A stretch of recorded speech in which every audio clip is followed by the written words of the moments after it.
Hi there. I'm Eve Austin, and I was just interviewed by Keith Andrews of the Keith Andrew Network. And it was really exciting to talk to him because a lot of things were close to my heart that I wanted to kind of say to the world, and he's giving everyone an opportunity to be able to do so, to speak their heart and to speak about anything that they want. So if you're interested, take a look. And I look forward to having you watch. Thank you.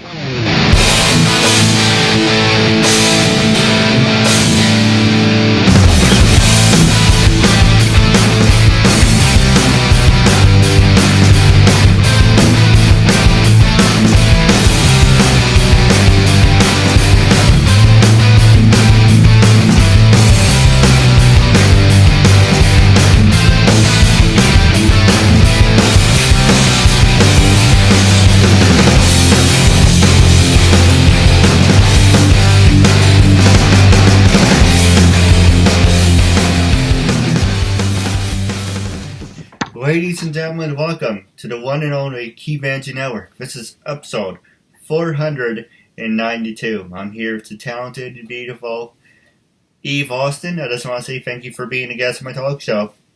My absolute pleasure. No, the honor's all mine. For people who want to know what my talk show's about, the whole point of my talk show is to show people that even with having a learning disability, I can still amount to something. And at the same time, I'm able to turn myself into an example for people out there dealing with any types of learning disabilities and disabilities. To never give up and prove people wrong. Prove to them that labels do not dictate who you are and who you're going to be. And to prove to them you can break the labels. So hashtag break the labels. Also playing on the KeithAndrewNetwork.com. I'm playing all my new episodes, all my old episodes on the Keith Andrew Network. Is pretty much I'm showing season 1. So all this week you can get to watch season number 5, episode number 5. Don't mind me, I haven't done my interviews otherwise, so I'm really rusty. So, brand new show on the KeithAndrewNetwork.com called Flashbacks. You can see all my work from uncensored, and you see the transition from uncensored to the Keith Andrew Network. Episode number 5. This week you will see Peter J. Bruno, and you see all my episodes played all week, so you have no excuses not to see it. That being said, half hour, 33 minutes of your time. Say anything you want, talk about whatever you want, and starting off, I'm going to ask you the easy questions. And what can you tell us about yourself, and how is life growing up? I will answer that question. My life growing up was quite interesting, but I did want to talk to you, if you don't mind, about the perspective that I have regarding your show and what you're doing. So if that's okay, and then we can always go into my stuff. Absolutely. And by the way, I'm not drinking. I'm just drinking root beer. No, I was concerned that you were having a drink while you were interviewing me. That would be weird. I just wanted to say that I come from a perspective that, we're all united as a human race, which seems to be obvious, but a lot of people tend to forget that. And that we are all absolutely perfect to take on the challenges that we're given, that we face in this life in order for us to be able to grow. I mean, that's, I believe, why they were given to us in the first place, to help us go to another plane. I'm not going to get too woo-woo on you, but I'm very into metaphysics and why we're here, what we do, why we have the love to do something, why you want to do an interview show, why I want to be an actor, producer, that type of thing. Basically, I just feel that everybody in the world has challenges, whether they're mental, emotional, physical, whether they're visible to others or not visible. No one is exempt. It's how we grow. So basically, we're drawn to our dreams for a reason, and I believe that anyone can achieve things if they put their mind and effort behind it and hold that as a goal. I'm not saying, you don't have to say by year 1 and blah, blah, blah, this is going to happen, but you have to stay steady on that. And people um, I just think we need to help people see that they have a voice and can work on being unlimited and overcome mental, physical, and emotional challenges and make their dream a reality. I mean, I think you're a walking example of that, and that's why I was interested in talking to you, because that's a wonderful message. And there's so many people that need to hear that message, because of the way we look or the way we are, we're immediately typed. And good or bad or indifferent, we have to know that we're perfect and it's not an issue. It's their issue and how they have to see it. Having said that, you still have to educate them to it. You have to help them understand that, or you don't, and you just live your life the way you want to live it. But basically, it's painful. And I'll talk about that a little bit more. But it is so important to know that you can make the dreams a reality, and I'm looking at my notes here, and it's important um, to let past thinking affect your current, that is limiting, affect your current moment. Because what's important is, who do you want to be now? So when you ask me about my past, that's the first question you asked me. I had a lot of hardships in my past. My family, a large part of it was murdered in the Holocaust, and my parents were survivors of that. And I was their only child. So at the time, that was extremely challenging to have parents that had difficulties in even talking to me about my past, to go from country to country to try to come to America, it took us 10 years. I came to this country at 10, and I didn't speak one word of English, and I spoke Spanish and German. I lived in South America and different countries because we were not, allowed to emigrate. Like it is like today. It's not, I mean, it's very different, but it's yet the same. And it changed quite a lot in all those years, but it's not easy for anybody.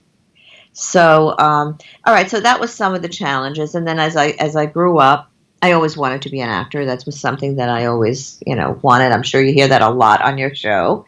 Um, I just wanted to express myself, and I didn't know how that would be. And being from the background that I was not allowed to do what I want to do. In other words, I have to go and be a teacher because there is no money, and you have to make your own money. And when you're an actor, you pretty much don't make money. I mean, I don't think people realize that 97% of the people in my union, Screen Actors Guild, 97% make less than $100,000 a year. Living in Manhattan, if you want to live a life where you eat and you have a good roof over your head, that's not a lot of money. And that's only 3% are making that. And what they're making is basically the millions that we see all these stars make. And then there are a couple of people that constantly working actors, which is what most of us aspire to do. Not that we don't want more, but it's not up to you. It really isn't what your product is selling, but it's like anything else. It's business. And if you totally focus on it and you push yourself towards your goals, then you will have some type of success. You don't know whether it's what you wanted, but I think it's what is supposed to be there for you in the first place. I don't think it's something you can create. You can be the best actor you can. You can meet as many people as you can. You can get your message across.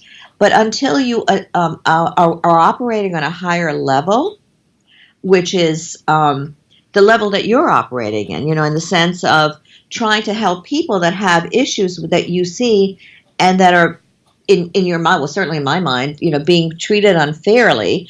And so you actually went out and you created this show, and you clearly have many episodes. I watched some of them, and you're, helping people express themselves at the same time. You're helping people that watch you say, hey, I could do that, or I could do something else. It's not a matter of interview show. It's what your interest is specifically.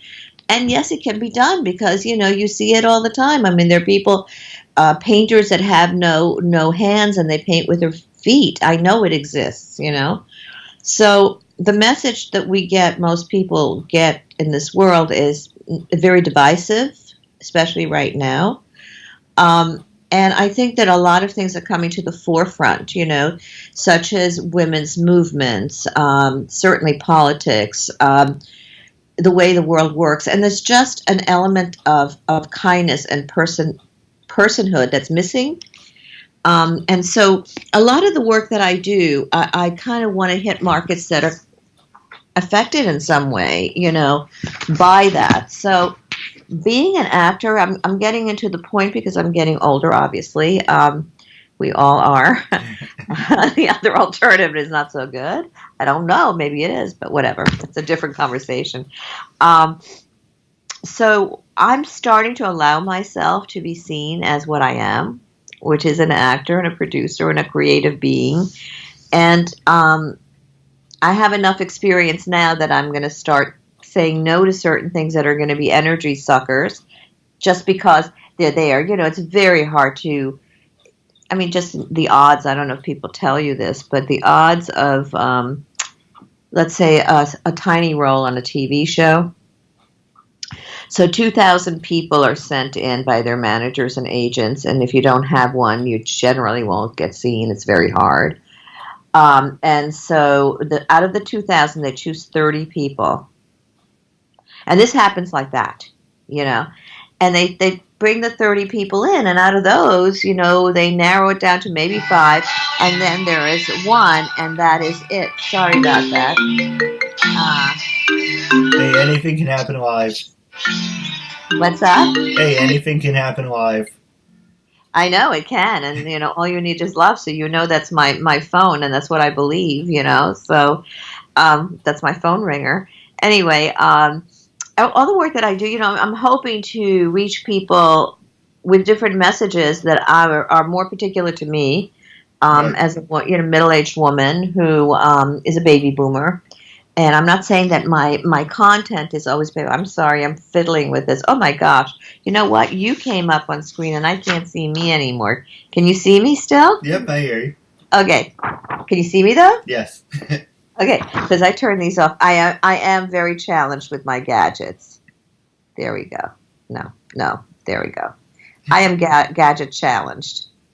Anyway, so that is one of my issues, actually, that I wanted to talk about because one of the things that I'm producing is a show called Lola Does Manhattan, and it deals with a woman who is at a later age trying to find her life and trying to honor herself as best she can where she hasn't for many, many, many years. So a lot of the subject matter I do deals with people of a certain age finding themselves because the world is moving so fast, and some of them are kind of, especially, in Manhattan, you get out and you see a lot of things, whatever, but if you're in Oshkosh or some other place of the country that's very urban, and people, let's say, get married very young, they get married out of high school, whatever, and then, now they get to be in their 50s, and the guys are out there drinking, having their buddy thing, and the women are home still. The women that are home are caretaking. I'm more concerned about the ones that didn't go out to work, which they're not as many, obviously, or they work, but they really don't even know how to balance a checkbook, but they're just out there trying to make a living or money for their families. And I just think that they're so highly unappreciated, and part of that world is if they haven't achieved something that's like public in their life or something that they've wanted to do, they need to know that they're able to do it, that it's never too late, that there's always hope for love. And I'm not necessarily talking about romantic love. I get friendship. You can always meet new people. You can always start your life again, because as I started to say before, the time is now. So my particular show is not out yet because I'm babying it a lot. But it has the conceit of a character that would be me playing this character, Lola, and she has an inner self, like we all do, and all day long we go, Nah, I don't want to hear that. Like our inside talking. Nah, Right. go away.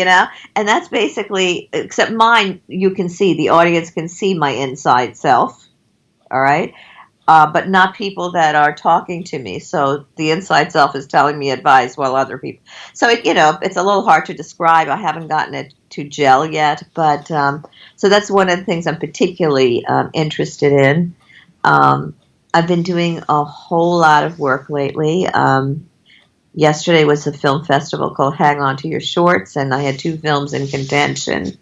Legit, which is about the legalization of prostitution, but it is a comedy. Well, And anything can be a comedy if you work yes, at it. it could be a comedy, but we're not making light of it because I think it's a good subject, and how politics and prostitution itself um, are very connected. So I think we had a very good. We were nominated for best concept, and I think we have a great idea. And I'm hoping that we'll have people interested in creating something. Honestly, a lot of the things that I do, if they fly, they're not necessarily going to cast me in it. So it's a give and take. If I want it out in the world, I have to pursue all ends and see where it kind of lands. Um, the other thing that I just did, is it okay if I keep on yapping away about what I did? No, that's fine. Okay. So recently we shot a program. It's a pilot for a series called Exit Zero, and it was shot in Cape May. And there is truly an Exit Zero, and Cape May is known to have a lot of ghost lore. That there are ghosts there, and I truly believe there are. And in fact, some of the evenings, whenever we were able to get off, because they were very long shoot days, I interviewed some of the locals, at what they had seen, and I have it on tape. It's almost like I want to go back and do a documentary on that. It was so interesting. Um, at any rate, Paige Anderson Cooper, I don't know, I think that you're also connected to her through social media. And Paige wrote this piece. Paige and her co-director, Dana Marissa Schoenfeld, won the London International Film Festival as Best Co-Director. I mean, they were as Best Director, both of them, together, for a movie called Patiri. And both of them are constantly creating content. They're wonderful people for you to interview and to meet. And Exit Zero was done so first class. I mean, the acting in it is superb. The script is fabulous. Paige rented those Victorian mansions. She rented several of them for us to shoot in and live in. Um, and I play the matriarch of the family. I am actually deceased, but similar to my thing, which is funny because this came way later. But I am seen by my children, but everyone else can't see me, so it gets pretty hilarious. They even used a drone, where you have things floating in the air where it appear and disappear. I mean, it was just first class production, beautifully done. I have very high, I feel it that it's going to do very well. Um, and I mean, I have movies out now that are on. There's one I want to say Netflix because I think that my next one's going to be on next. I think it will be actually. But the one I'm in now is called American Fango, Fango, and it is on uh, Amazon Video and iTunes and various other platforms. And it won almost every film festival it was in. And it's a lovely story about a young man's coming of age. And it has some wonderful stars in it. Quite a few people that used to be on The Sopranos. It was shot in Italy, New York, and LA. And that is out now. So anybody can stream it that wants it, American Fango. There's another one coming out called Wait that I did with Randy Quaid. Do you remember Randy Quaid? Heard of him. Yeah. He was a Golden Globe winner, and he's won Emmys. Wonderful actor. Hasn't worked in a long time. And he did this film called Wait that should be coming out very soon. The director is Rob Margolis, and he's marvelous. He's a wonderful director. I've worked with him several times. We met when he auditioned me, and then it went from there.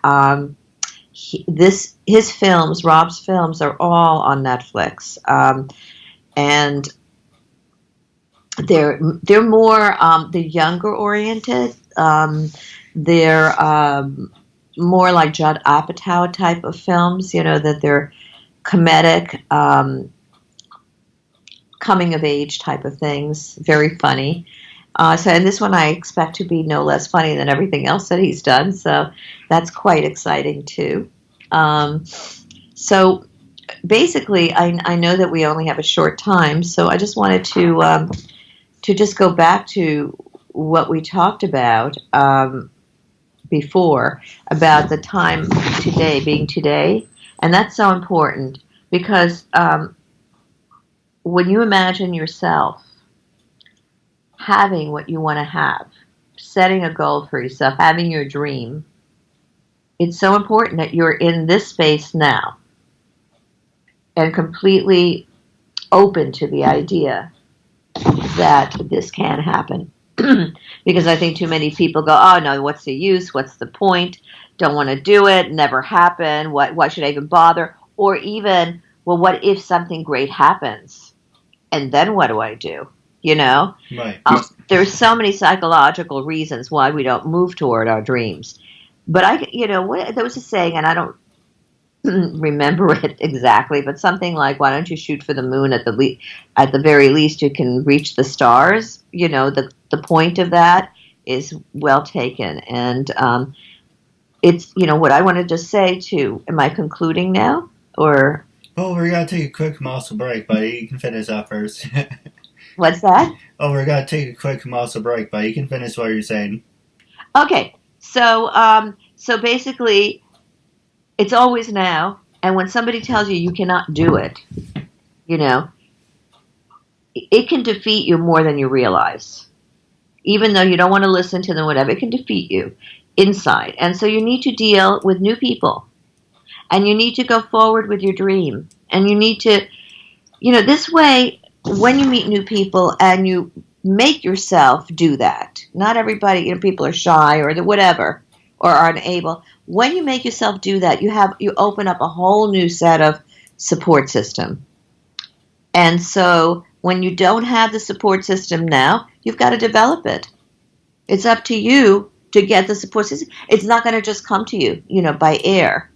If you have a goal, then you have to try to figure out where the like-minded people are and where you can go with that. So that was my 2 cents on that. No, absolutely. Now we're going to take a quick commercial break. And we're going to take a quick commercial break. With the last 10 minutes left, I'm going to pass the show over to you. Arlene Schofield. My name is Shireen Snow. My name is Carla A. Miles. Diana Camuto. This is Christine Dunford. I'm me, Eden. Caroline Macy. This is Walker Fannin. Maria Camille Dixon. I'm Miss Dates Warden. My name is Linda Presson, and you're watching the Keith Andrew Network.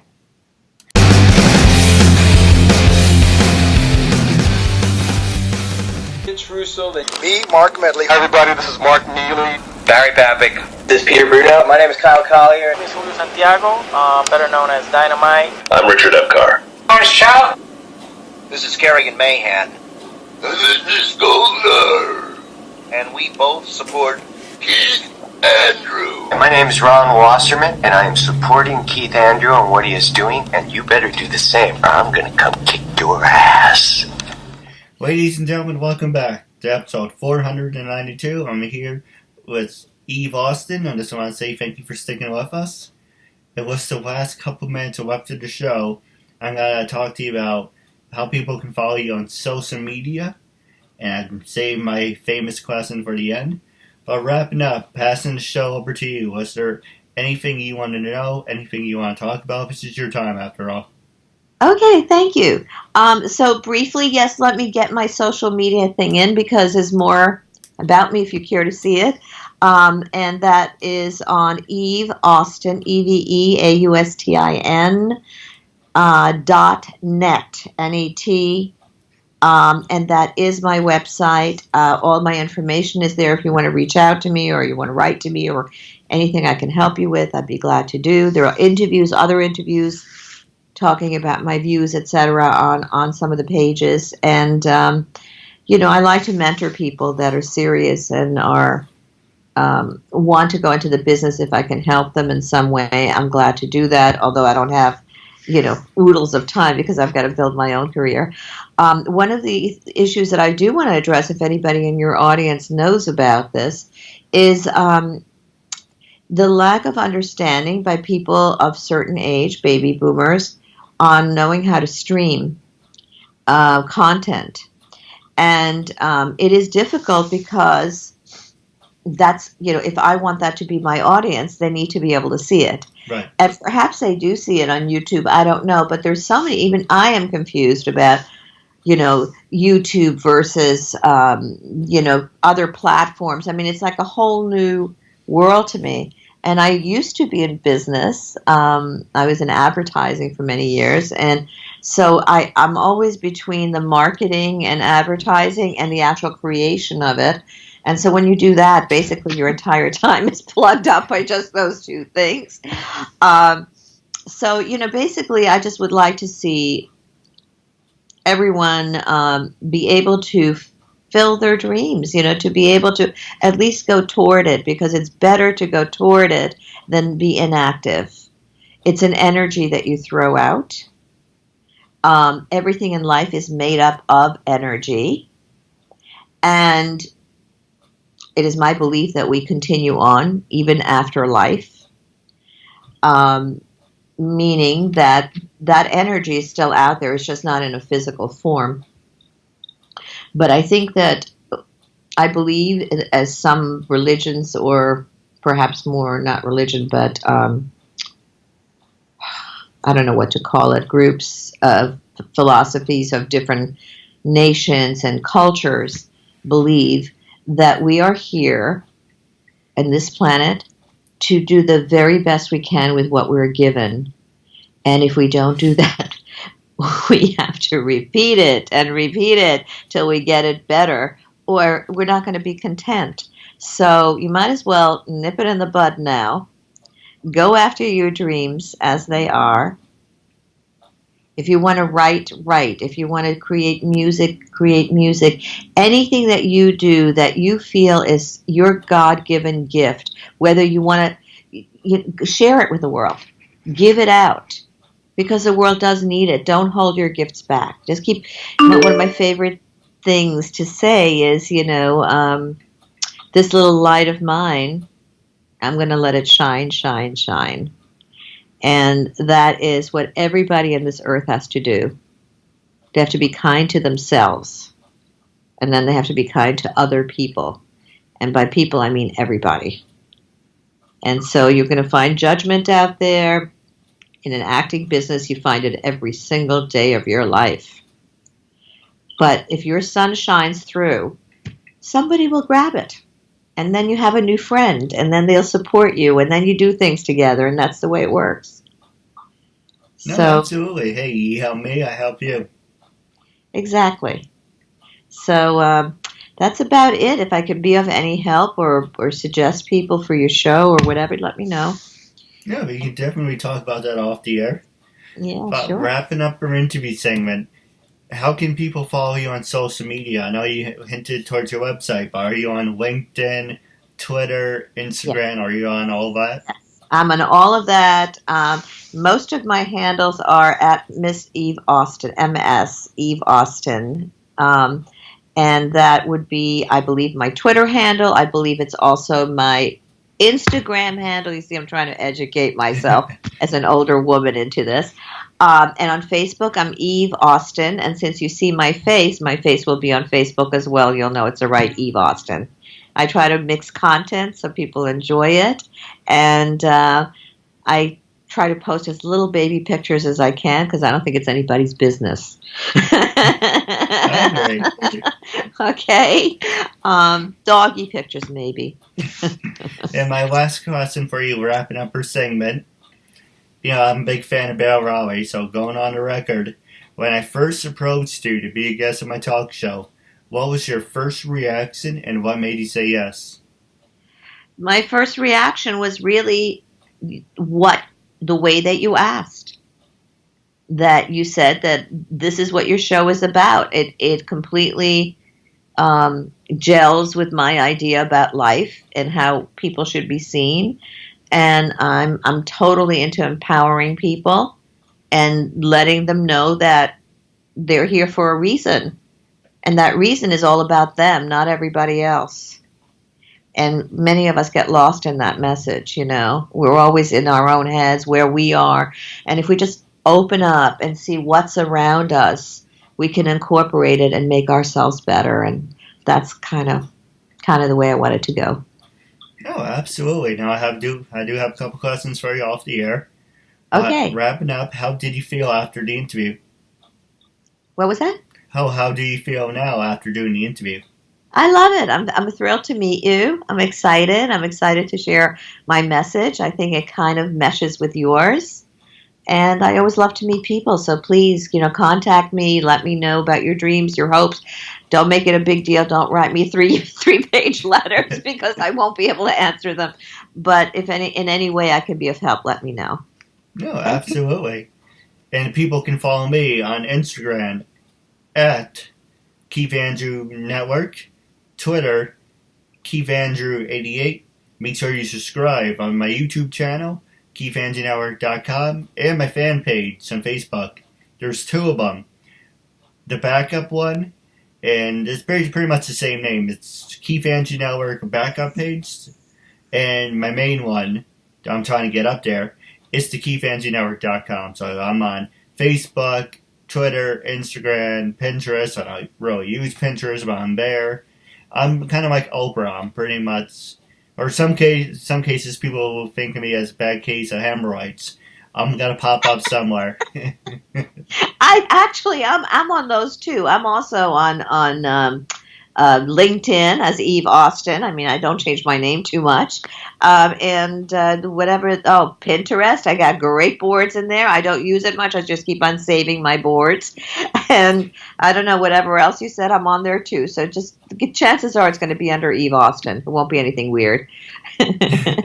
No, absolutely. To stay tuned for Off the Air, I do have a couple questions for you. And for Sure. our fans, email me at KeithAndrewNetwork@gmail.com for any questions, comments, any subjects you want me to talk about on your show. You're more than welcome to make it more interactive. But wrapping up our interview segment, it was a real honor and privilege to have you as a guest, and I'm looking forward to part 2 down the road. Thank you. Likewise.